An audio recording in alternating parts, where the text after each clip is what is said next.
ફાફડા હોય કે ખમણ હોય કે પછી ગોટા હોય કે ગાંઠિયા હોય, ફરસાણ સાથે જો કઢી ના હોય ને તો એ ફરસાણ અધૂરું લાગે. તો હવે સૌથી પહેલાં ફરસાણની કઢી બનાવવા માટે એક મિક્સિંગ બાઉલ લઈશું અને તેમાં ઉમેરીશું 4 ચમચી જેટલો ચણાનો લોટ અને અડધા કપ જેટલું પાણી ઉમેરીશું અને વિસ્કરથી સારી રીતે મિક્સ કરી લઈશું. તો આ રીતે મિક્સ કરતી વખતે એક પણ લમ્સ ના રહે ને તે રીતનું અહીં આપણે બેટર બનાવવાનું છે. તો હવે આપણે આમાં 1 ગ્લાસ જેટલું પાણી ઉમેરીશું અને એકદમ સારી રીતે મિક્સ કરી લઈશું. તો અહીંયા તમે જોઈ શકો છો કે એકદમ પાતળું એવું બેટર રેડી થઈ ગયું.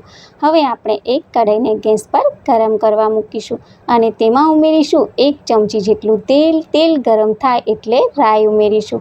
રાઈ તતડે એટલે અડધી ચમચી જેટલા અધકચરા વાટેલા ધાણા ઉમેરીશું અને થોડા એવા મીઠા લીમડાના પાન સાથે આ રીતે ટુકડા કરી અને 2 થી 3 લીલા મરચાં ઉમેરીશું. 1 નાની ચમચી જેટલી હિંગ ઉમેરી અને આ રીતે બધો વઘાર મિક્સ કરી લઈશું. પછી આપણે આમાં 2 પીંચ જેટલો હળદર પાવડર ઉમેરીશું અને હવે આપણે જે કઢીનું બેટર તૈયાર કરીને રાખ્યું છે ને તે આપણે વઘારમાં ઉમેરીશું અને વઘારમાં કઢીના બેટરને સારી રીતે મિક્સ કરી લઈશું અને પછી અડધી ચમચી જેટલું મીઠું અને 2 ચમચી જેટલી ખાંડ ઉમેરીશું. સારી રીતે મિક્સ કરી અને પછી કઢીને એકદમ સારી એવી ગરમ થવા દઈશું અને હવે થોડી વાર પછી તમે જુઓ કે કઢી સારી એવી ગરમ થઈ ગઈ છે અને તે થોડી ઘાટી પણ થઈ ગઈ છે.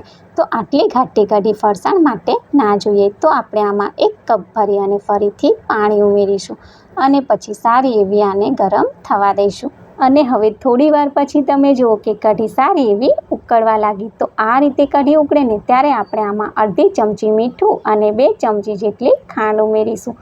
સારી રીતે મિક્સ કરી લઈશું અને હવે ઉમેરીશું 1 લીંબુનો રસ. તો અહીંયા ફરસાણવાળા લીંબુના ફૂલનો ઉપયોગ કરતા હોય છે પણ અત્યારે આપણે ઘર માટે બનાવી છે એટલે લીંબુનો રસ ઉપયોગમાં લીધો છે. હવે સારી રીતે મિક્સ કરી લઈશું. તો અહીંયા તમે જોઈ શકો છો કે એકદમ સરસ મજાની ફરસાણની કઢી બનીને તૈયાર છે. આ કઢીને તમે ગરમા ગરમ ગોટા સાથે સર્વ કરશો ને તો બહુ જ સરસ લાગશે. અને રેસીપી ગમે ને તો વિડીયોને લાઈક કરી અને તમારા ફ્રેન્ડ ફેમિલીમાં શેર કરજો. Thanks for watching. Bye bye.